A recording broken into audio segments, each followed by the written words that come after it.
Hello everyone! I previously counted down the Terraria top 5 NPCs before, but since 1.3 some things have changed. So we're going to go back and look at the Terraria top 5 NPCs once again. Sometimes it's not always about what they sell, but what they can do or how they can function that can make the biggest difference. Feel free to share your Terraria top 5 NPCs down below in the comments section. I'd love to hear from you as always.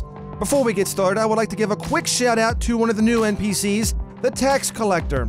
The Tax Collector can be gotten in hard mode. While he doesn't sell anything, he does provide the valuable service of collecting taxes from the residents, which can add up quickly.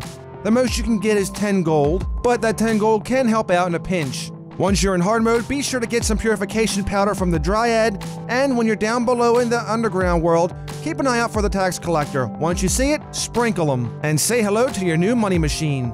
With that, let's go ahead and get started at number 5. Coming in at number 5, and always valuable, is the Goblin Tinkerer.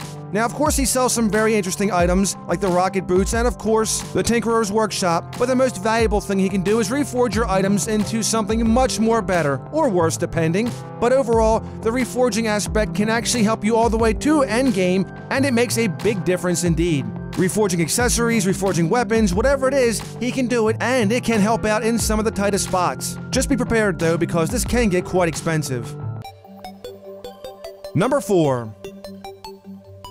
Coming in at number 4 is the Traveling Merchant. Now this guy's kind of hit or miss. He has a 22% chance at spawning during the morning hours, but he can provide you with some quite valuable items. While I'm not a big fan of the katana because it can be rare, at the same time it is a very awesome weapon pre-hard mode. He also has very awesome items like the sitting duck fishing pole, the ammo box, the pulse bow, and the gatligator. Again, the only downside to the Traveling Merchant is that some of these items can be very iffy. They're all based on a percentage of being listed. Also, for those mages, don't forget about the Celestial Magnet, which helps as well. Number 3. Coming in at number 3 is the Truffle. In order to get the Truffle, you have to build a house in a mushroom biome, or at least build a mushroom biome around your house to make it work. The Truffle is a must-have for ranged players alike, as it sells the auto hammers so you can go ahead and craft the shroomite armor. If you're not into ranged items, then the mushroom spear can help, as well as the little truffle pet if you dig those as well. If you have the Clintaminator, the dark blue solution can help spread some mushroom biome to those muddy blocks. Number 2.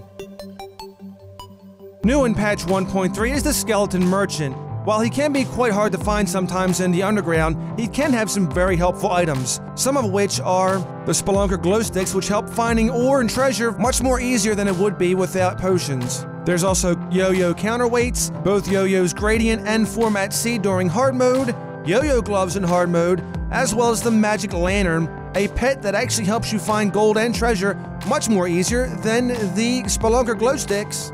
I find the Skeleton Merchant very helpful when you can get some of these items, as getting ore and treasure can be much more easier in the process, not just restricting you to Spelunker potions.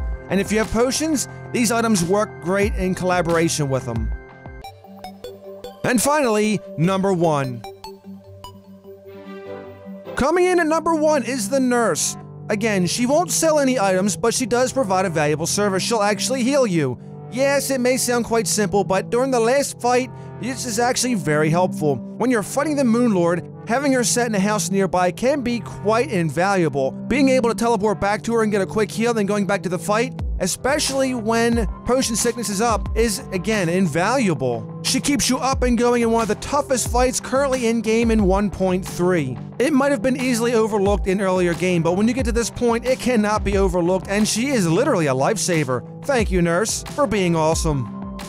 Anyway, that's going to do it for my Terraria top 5 NPCs. Please be sure to share yours down below in the comments section. I'd love to hear from you. Thank you all for your wonderful feedback and comments lately. I highly appreciate it. So if you have any comments, questions, or suggestions, please be sure to put them down below there as well. New subs, subscribe for more Terraria top 5s, Terraria Helping Hands, as well as other videos and other gameplay footage as well. Have yourselves a wonderful day, and if not, then just simply fake it because the day is almost over and things will get better. I'll see you again next time.